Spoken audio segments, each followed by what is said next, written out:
Passons immédiatement à la partie 1. Les bases chimiques du vivant. Imagine ton corps comme une gigantesque usine. Chaque machine, chaque réaction, chaque souffle dépend d'un seul ingrédient de base, l'atome. C'est la plus petite brique de matière. Il ne se voit pas, mais sans lui, rien n'existe.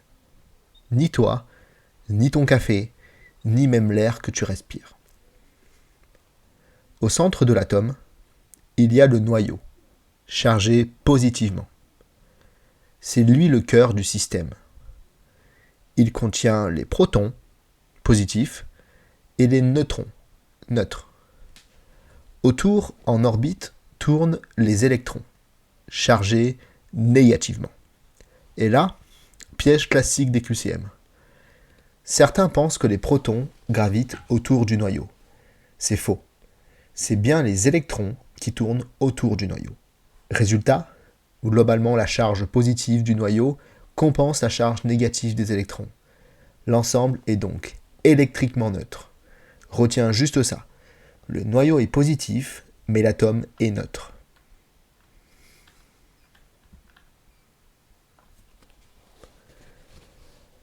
Quand deux atomes se rapprochent, ils peuvent s'unir par des liaisons. La plus forte, c'est la liaison covalente. Une vraie union où ils mettent en commun leurs électrons, comme un couple qui partage un compte bancaire. Mais il existe aussi une liaison plus timide, plus fragile, la liaison hydrogène.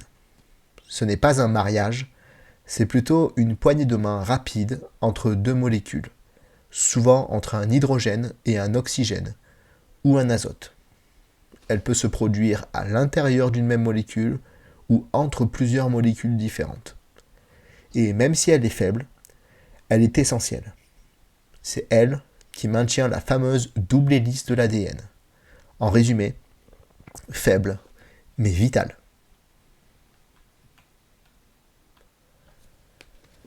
Parmi les briques de ton corps, 4 éléments dominent. Carbone, C, hydrogène, H, oxygène, O, et azote, N. À eux seuls, ils forment la quasi-totalité de ce que tu es. Ces 4-là sont partout, dans les glucides, les protéines, les lipides, et même dans ton ADN. Tu peux les retenir avec une phrase simple. Chon, c'est ton fond. Le reste, comme le calcium, le sodium ou le potassium, c'est du renfort, pas du squelette. Maintenant, parlons d'un paramètre invisible, mais capital. Le pH. Le pH mesure la concentration en ions H3 ou plus, c'est-à-dire l'acidité d'une solution. Si le pH est à 7, c'est neutre, comme l'eau. En dessous, c'est acide, comme le jus de citron. Au-dessus, c'est basique, comme la javel. Et attention, dans le corps humain, de petites variations de pH peuvent être très dangereuses. Un sang trop acide ou trop basique dérègle tout le métabolisme. Heureusement, on a des systèmes tampons, comme le bicarbonate, qui régulent en permanence ce fragile équilibre.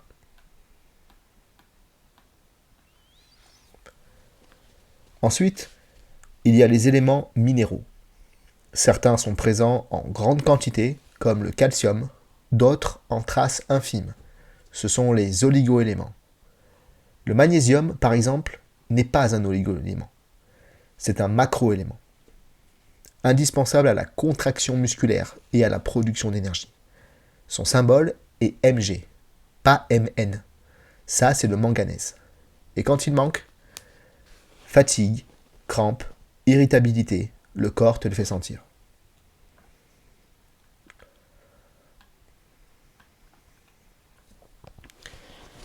Les oligoéléments, eux, agissent comme des vitamines invisibles, présents en toute petite quantité, mais essentiels. Trop peu et le corps se dérègle. Trop et c'est toxique.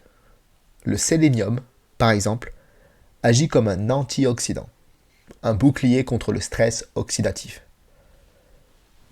D'autres oligoéléments, comme le zinc ou le cuivre, sont des cofacteurs enzymatiques.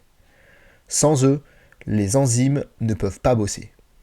Tu peux les voir comme des clés qui activent les machines chimiques de ton organisme. En résumé, retiens cette image. Ton corps est une centrale chimique équilibrée. Les atomes sont les briques, les liaisons sont les cols, le pH est le thermostat, et les oligoéléments sont les interrupteurs. Si l'un de ces éléments bouge un peu, tout le système tremble.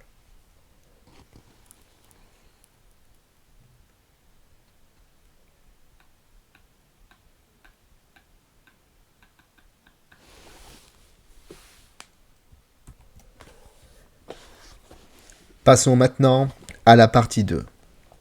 Les molécules organiques, glucides, lipides, protides, vitamines et énergie. Pense à ton corps comme à une voiture hybride. Il lui faut du carburant, l'énergie, et des pièces solides, les tissus. Pour faire tourner tout ça, tu as 3 grandes familles. Les glucides, les lipides et les protides. D'abord, les glucides. Les glucides, c'est le sucre, sous toutes ses formes. Le plus connu, c'est le glucose. C'est lui qui circule dans ton sang et sa concentration s'appelle la glycémie. C'est le carburant principal de ton cerveau et de tes muscles. Les oses, eux, sont les plus petites unités de structure. Ce sont des molécules qui ont une fonction carbonyle, soit aldéhyde, soit cétone. Un exemple à retenir, le ribose, un pentose avec 5 carbones qu'on retrouve dans l'ARN. C'est lui qui donne à ton code génétique sa structure vivante. Quand ton corps a du sucre en trop, il le met de côté. Il le stocke sous forme de glycogène. Et ce glycogène se cache surtout dans le foie, c'est sa réserve principale, et les muscles, réserve locale. C'est comme une batterie d'urgence pour les coups de fatigue. Piège classique, ne confonds pas les disaccharides. Le maltose, c'est du glucose plus du glucose. Le saccharose, c'est du glucose plus du fructose. Le lactose, c'est du glucose plus galactose. Et le galactose n'a rien à voir avec le saccharose. C'est souvent là que les QCM piègent. Passons maintenant aux lipides. Les lipides, c'est l'énergie longue durée, le plein qui dure des heures. Les triglycérides sont les plus abondants. 3 acides gras attachés à une molécule de glycérol. Et non glycérides, attention au piège. Ils forment les graisses de réserve. Le cholestérol, lui, n'est pas un ennemi. Il fait partie intégrante de la membrane des cellules animales. C'est aussi le précurseur des hormones stéroïdiennes, comme la testostérone ou l'œstrogène. Et petite info de culture utile, les groupes sanguins A, B et O sont déterminés par des glycolipides, des molécules mi-sucre, mi-lipides, collées à la surface de nos globules rouges.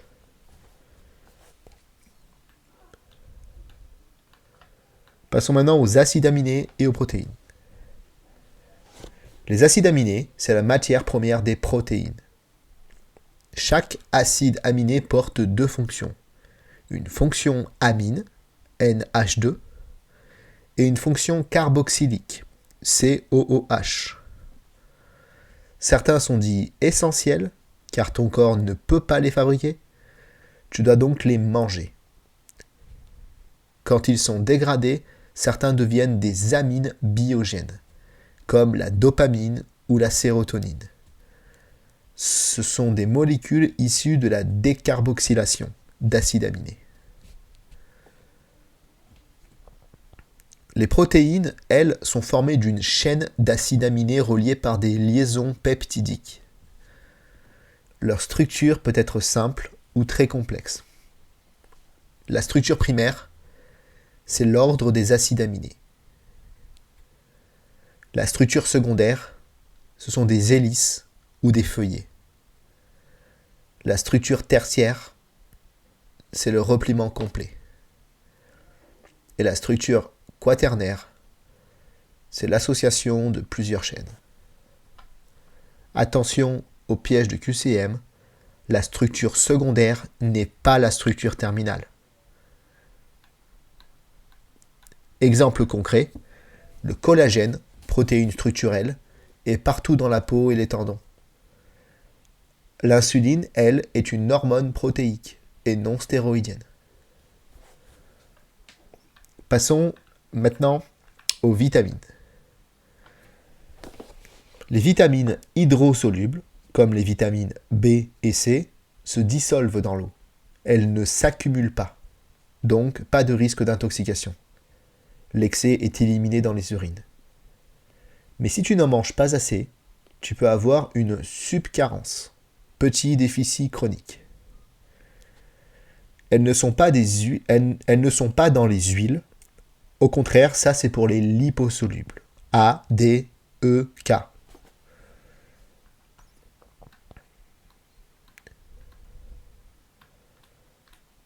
Maintenant, les protides et l'énergie. Les protides, c'est l'ensemble des protéines et acides aminés dans ton alimentation. Ils représentent 11 à 15% de la ration calorique journalière. Ils sont surtout d'origine animale, environ 80% de l'apport total, et leurs déchets, urée, créatinine, sont éliminés par le rein. Si tu es végétarien, il faut varier les sources végétales, céréales plus légumineuses, pour éviter une carence en acides aminés limitants.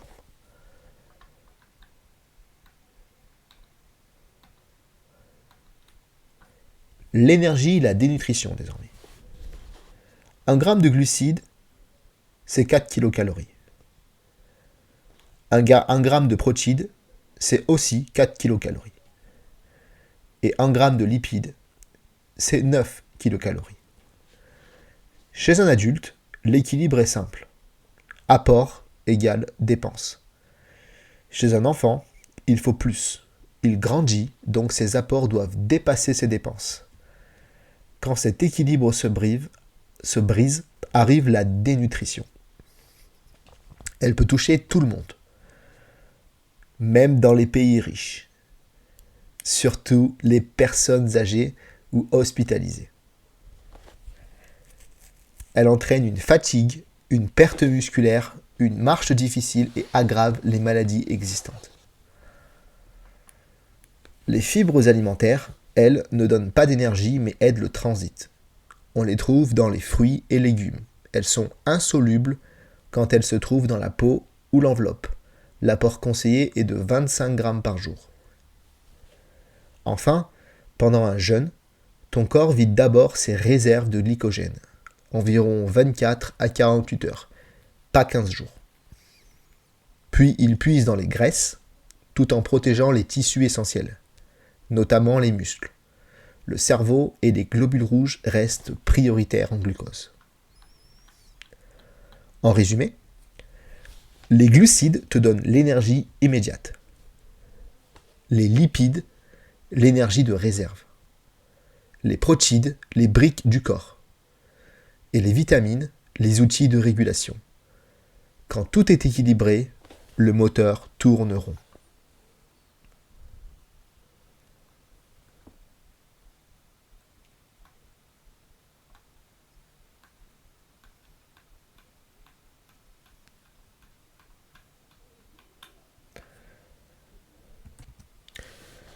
Passons maintenant à la partie 3, la cellule et le monde du vivant. Imagine le corps humain comme une immense ville vivante, et chaque cellule comme une maison avec sa propre organisation, ses ouvriers et son énergie. Le monde du vivant. Tout commence par une distinction simple. Il existe 2 grands types de cellules. Les prokaryotes, sans noyau, comme les bactéries, et les eucaryotes, avec noyau, comme toi, tes cellules, celles des plantes et des champignons. Les virus, eux, sont des squatteurs. Ils n'ont pas tout ce qu'il faut pour vivre seuls. Ils ont besoin d'une cellule hôte pour se développer. C'est comme un programme malveillant qui doit infecter un ordinateur pour fonctionner. Chez les champignons, on retrouve une vraie cellule eucaryote, avec une membrane, un noyau contenant l'ADN et un cytoplasme rempli d'organites. Et chez tous les eucaryotes, c'est dans le noyau que se déroulent les étapes clés, la réplication et la transcription de l'ADN.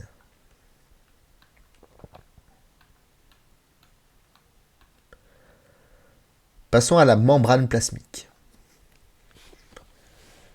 Chaque cellule est entourée d'une membrane plasmique, une barrière fine, souple et intelligente. Elle est faite surtout de lipides et de protéines et un peu de glucides à la surface. On l'appelle parfois plasmalème. Cette membrane n'est pas rigide, elle est fluide, capable de s'auto-organiser. Si on la brise, elle peut parfois se reformer spontanément. Elle laisse passer certains éléments comme les gaz et les molécules lipophiles, grasses, très facilement, mais bloque les autres.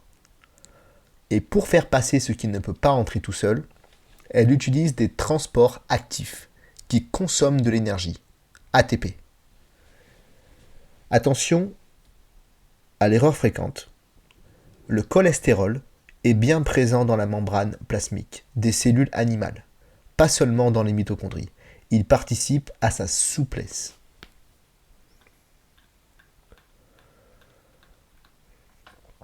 Passons maintenant au cytoplasme. À l'intérieur, c'est le cytoplasme, un milieu aqueux riche en protéines, lipides et sels minéraux. C'est là que baignent les organites, les petites usines de la cellule. Tu y trouves le réticulum endoplasmique granuleux, REG, couvert de ribosomes qui fabriquent et modifient les protéines. C'est un peu l'atelier de montage.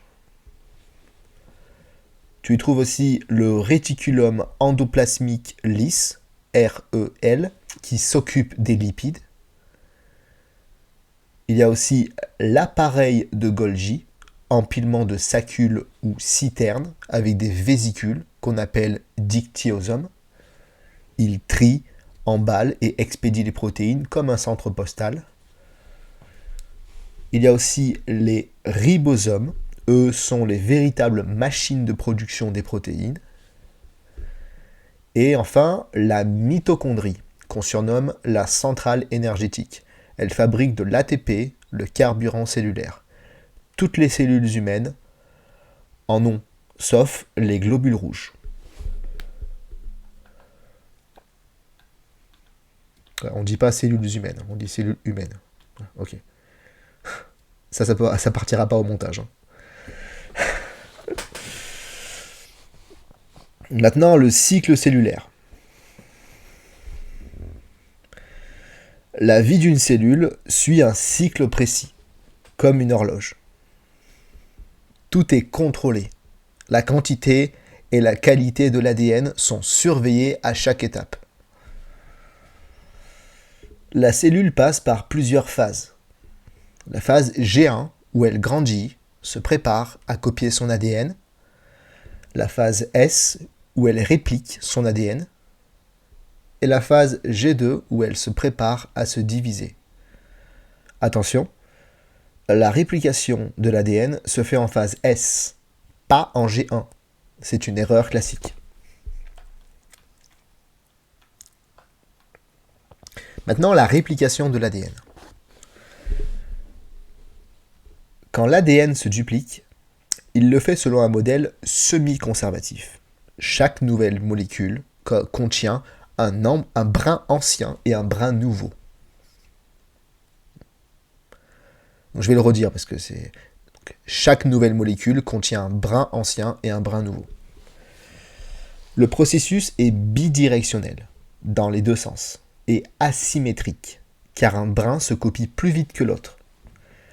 C'est une ADN polymérase et non une ARN polymérase qui copie les brins, en respectant la complémentarité des bases. Adénine s'associe à thymine, donc A avec T, et guanine s'associe à cytosine, G avec C. Attention au piège, l'ARN polymérase intervient plus tard, lors de la transcription de l'ADN en ARN, pas pendant la réplication. Imagine l'ADN comme un livre sacré écrit en double exemplaire. À chaque division, la cellule en fait une copie, relie chaque mot, corrige les fautes et range le tout dans la nouvelle bibliothèque. Ce système parfait permet de transmettre toute l'information génétique sans trop d'erreurs.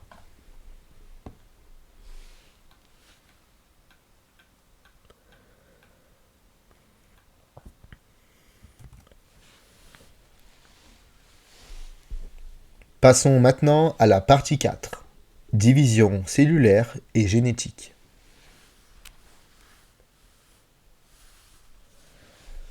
Quand une cellule a bien copié son ADN, elle doit maintenant le partager. C'est comme si une bibliothèque devait ouvrir une succursale, il faut dupliquer les livres, les ranger et répartir les rayons sans erreur. C'est le rôle des divisions cellulaires, mitose et méiose. La mitose, copiée à l'identique. La mitose, c'est la division classique.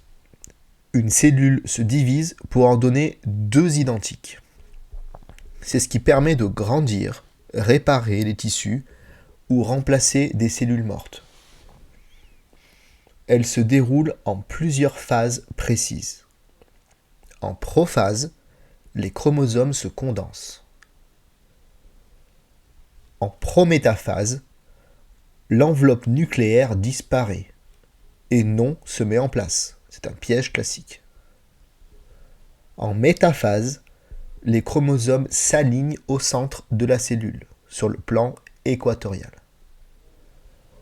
En anaphase, les chromatides se séparent et migrent vers les pôles opposés.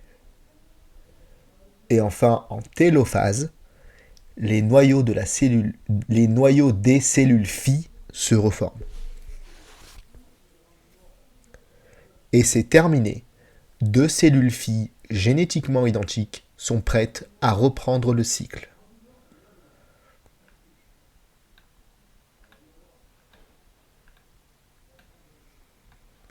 Passons maintenant aux notions d'hérédité et d'ADN. Ton ADN, c'est une gigantesque macromolécule composée de nucléotides. Chaque nucléotide contient une base azotée A, T, G, C, un sucre, désoxyribose, et un phosphate. Les bases s'apparient selon une règle sacrée. Une purine, A ou G, s'associe toujours à une pyrimidine, T ou C. Cette complémentarité crée la fameuse double hélice, comme une échelle torsadée dont les barreaux sont les paires de bases.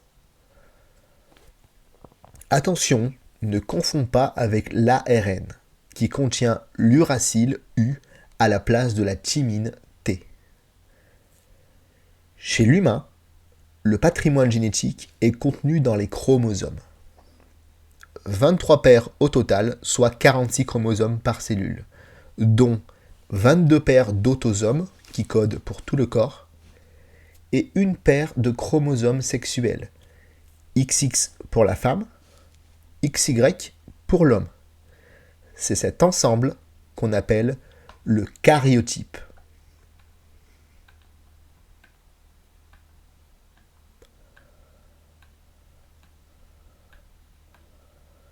Passons maintenant à la méiose, mélangée et divisée par deux.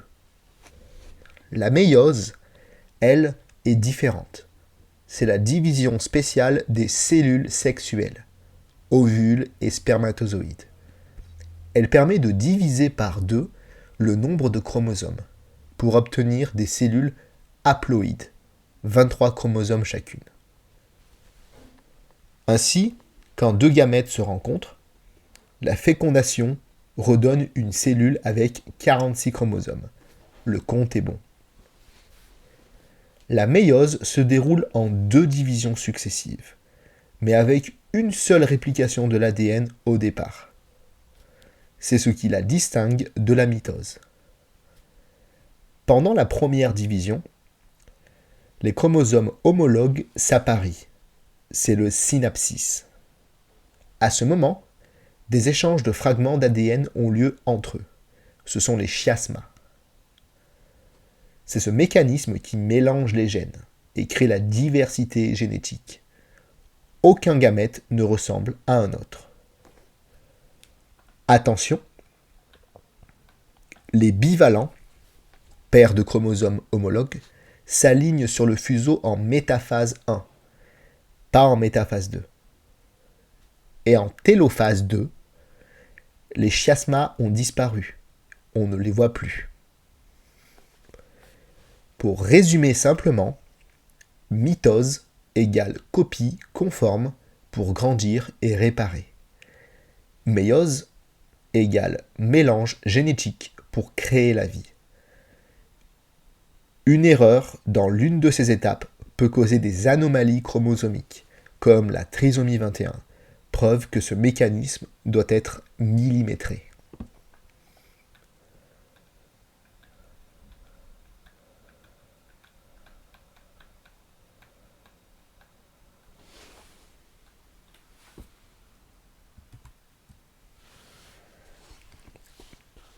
Passons maintenant à la partie 5.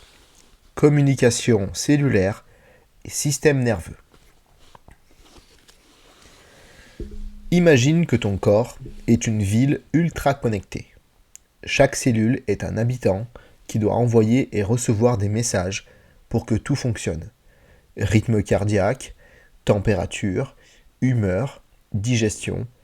Si une seule communication échoue, c'est tout le système qui se dérègle. La communication intercellulaire.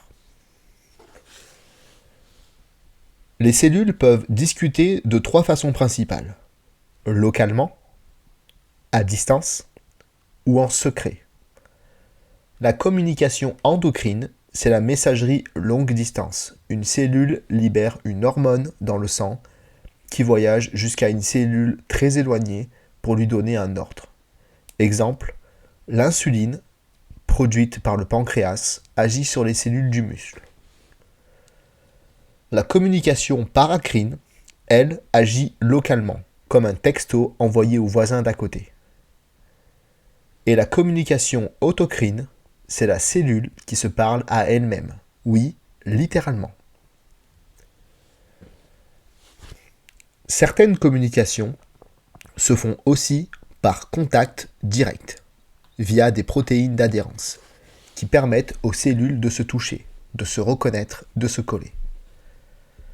Dans la communication endocrine, attention au piège. Toutes les molécules de signalisation ne sont pas hydrosolubles. Certaines, comme les hormones stéroïdes, sont liposolubles et traversent la membrane pour aller agir directement sur l'ADN de la cellule cible. Les récepteurs couplés à une protéine G, RCPG, représentent la plus grande famille de récepteurs. On les retrouve partout dans l'organisme. Ils servent d'intermédiaire entre le signal extérieur et la réaction intérieure. Imagine-les comme des antennes qui convertissent un message radio en action concrète à l'intérieur de la cellule. Et puis, il y a la communication synaptique. Le cas particulier le plus rapide, c'est la transmission nerveuse.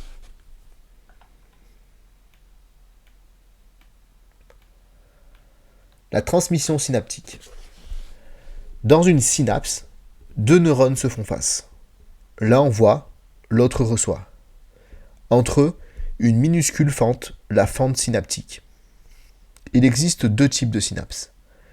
Les électriques, où le courant passe directement, rares chez l'homme, et les chimiques, les plus courantes. Dans une synapse chimique, le message est transmis par un neurotransmetteur. Quand un potentiel d'action arrive à l'extrémité du neurone présynaptique, cela provoque l'entrée d'ion calcium Ca2+. Ce calcium déclenche alors la libération du neurotransmetteur dans la fente. Ce neurotransmetteur va se fixer sur des récepteurs situés sur la membrane du neurone postsynaptique, provoquant l'ouverture de canaux ioniques. En quelques millisecondes, le message est transmis. Attention, les canaux ioniques n'induisent pas immédiatement un potentiel d'action. Ils modifient la polarité de la membrane, ce qui peut déclencher un nouveau signal, ou au contraire le bloquer. C'est le cas des synapses inhibitrices, où le message rend le neurone récepteur plus calme, moins excitable.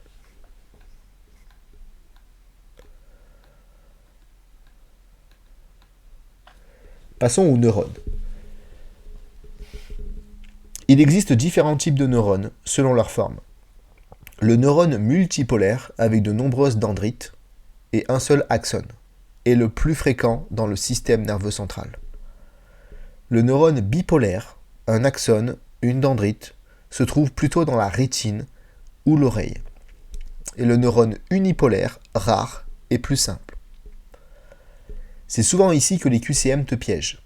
Le neurone multipolaire est celui qu'on retrouve le plus dans le cerveau et la moelle épinière, pas le bipolaire.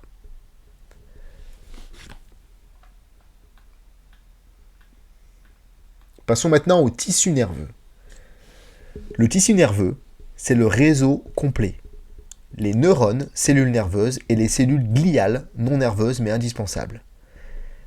Les neurones possèdent un corps cellulaire, des dendrites courtes qui reçoivent le message, et un axone long qui envoie le message. Ne te trompe pas. L'axone est le long prolongement, les dendrites sont courtes. Les cellules gliales servent d'assistantes. Les cellules de Schwann fabriquent la myéline dans le système nerveux périphérique. Les oligodendrocytes le font dans le système nerveux central. Et les cellules épendymères, elles, tapissent les ventricules du cerveau, mais ce ne sont pas les plus nombreuses. Et la myéline, c'est une gaine isolante qui accélère la conduction de l'influx nerveux, comme le plastique autour d'un fil électrique. Mais attention, elle forme la substance blanche, pas la substance grise.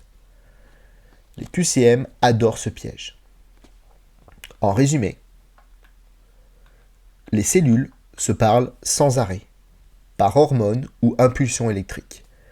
Les neurones transmettent leur message à la vitesse de l'éclair, protégés par une gaine de myéline. Et ton cerveau, c'est juste un gigantesque réseau de ces connexions.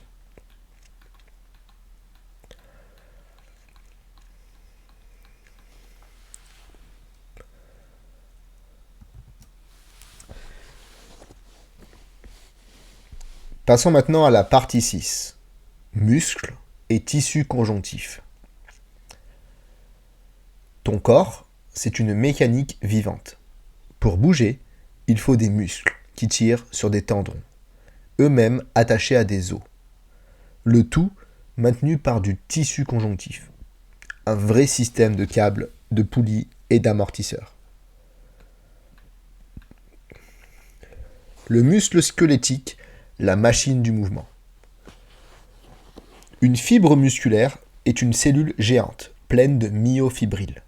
Si tu zoomes à l'intérieur, tu vois un enchaînement d'unités répétées appelées sarcomères, qui donne au muscle son aspect strié. Chaque sarcomère contient deux types de filaments. Les filaments fins d'actine et les filaments épais de myosine. Sur l'actine se fixent deux protéines régulatrices, la tropomyosine et la troponine. Quand le muscle reçoit un signal nerveux, du calcium Ca2+, est libéré à l'intérieur de la cellule.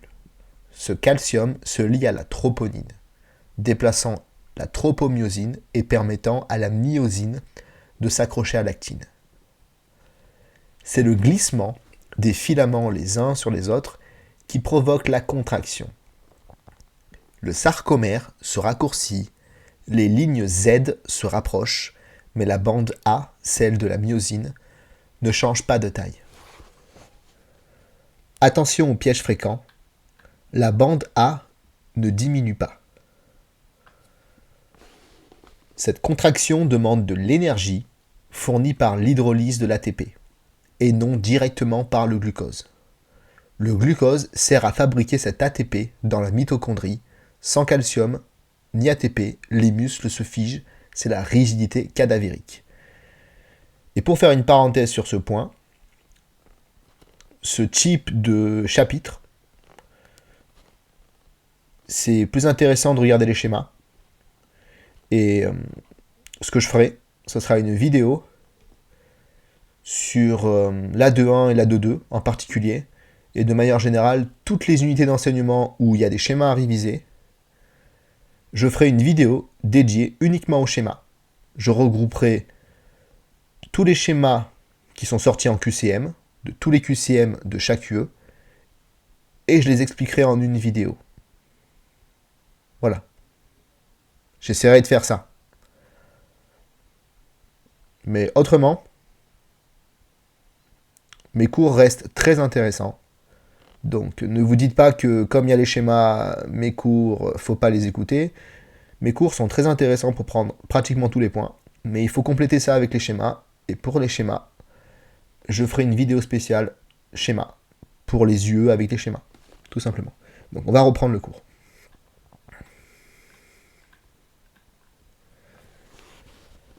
Passons maintenant au tissu conjonctif, le squelette invisible.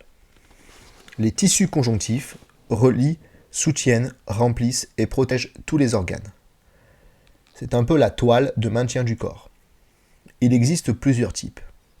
Les tissus lâches, riches en substances fondamentales, peu denses en fibres, on les trouve sous la peau ou entre les organes.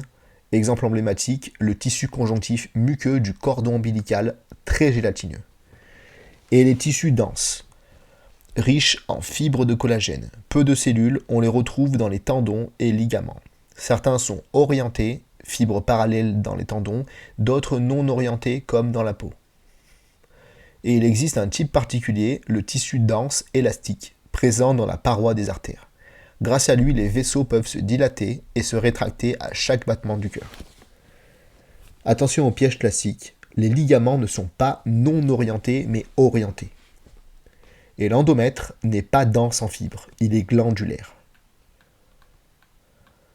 Passons maintenant à la matrice extracellulaire, le ciment des tissus. Entre les cellules du tissu conjonctif, il y a un espace rempli d'une substance fondamentale. C'est la matrice extracellulaire. Elle contient des fibres de collagène qui donnent la résistance et la solidité et non l'élasticité, de l'élastine qui permet au tissu de reprendre sa forme après étirement, et des molécules d'adhérence qui relient les cellules entre elles et à leur environnement. L'acide hyaluronique, lui, agit comme une éponge à eau. Il retient l'eau et donne aux tissus leur hydratation et leur volume. C'est pourquoi on utilise en cosmétique, il gonfle la peau en retenant l'eau. Attention, retiens bien, le collagène n'est pas un polysaccharide, c'est une protéine fibreuse. Les QCM aiment ce piège. En résumé, actine et myosine font bouger. Calcium et ATP donnent l'énergie. Collagène et élastine maintiennent le tout ensemble. Et la matrice extracellulaire garde le corps souple, ferme et hydraté. Ton corps, c'est un chef-d'œuvre de mécanique biologique où chaque vis, chaque ressort et chaque fibre sait exactement quoi faire, quand et comment.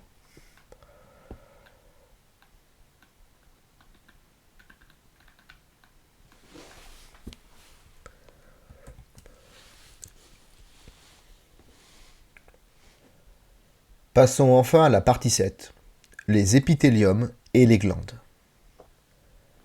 Imagine une maison. Les murs la protègent du dehors, et les tuyaux font circuler l'eau et les produits. Ton corps, c'est pareil.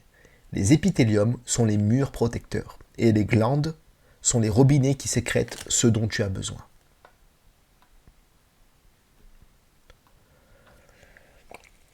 Les épithéliums de revêtement.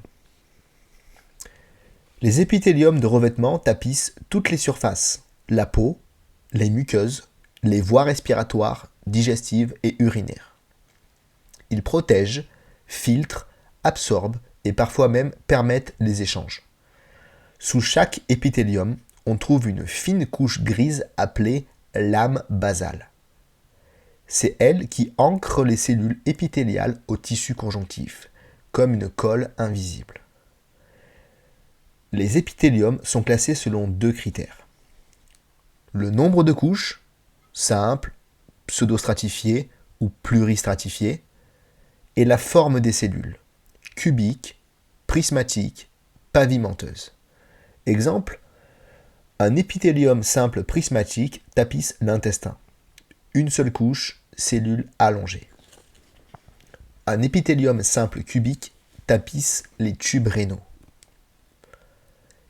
Et un épithélium pseudostratifié donne l'illusion de plusieurs couches, comme celui des voies respiratoires.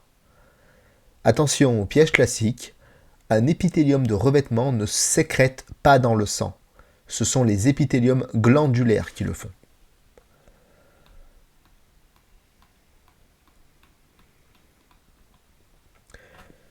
Maintenant, les épithéliums glandulaires, justement. Quand certaines cellules épithéliales se spécialisent, elles deviennent des glandes. Leur mission, fabriquer et libérer des substances, hormones, enzymes, mucus, sueur. Il existe deux grands types. Les glandes exocrines, elles déversent leurs sécrétions vers l'extérieur du corps ou dans un conduit. Par exemple, les glandes salivaires, sudoripares pour la sueur, sébacées pour le sébum ou digestives.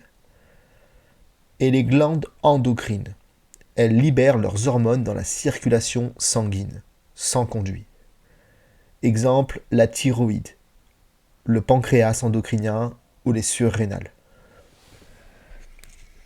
Certaines cellules sont dites muqueuses, car elles sécrètent du mucus, un gel protecteur et lubrifiant présent dans les épithéliums digestifs et respiratoires. D'autres sont séreuses et sécrètent des produits protéiques, comme les enzymes digestives. Et puis, il y a les glandes sébacées, à la surface de la peau, qui libèrent un corps gras pour protéger et imperméabiliser. Attention, retiens bien. Exocrine égale canal vers l'extérieur. Endocrine égale hormone vers le sang. C'est le piège favori des QCM. Ce qu'il faut visualiser, imagine ton intestin. À l'intérieur, les épithéliums de revêtement forment le mur absorbant. Juste dessous, les glandes exocrines sécrètent les enzymes digestives. Et plus loin, les glandes endocrines, comme le pancréas, régulent la glycémie. Tout ce petit monde travaille ensemble comme une équipe de maintenance qui nettoie, protège et régule sans interruption.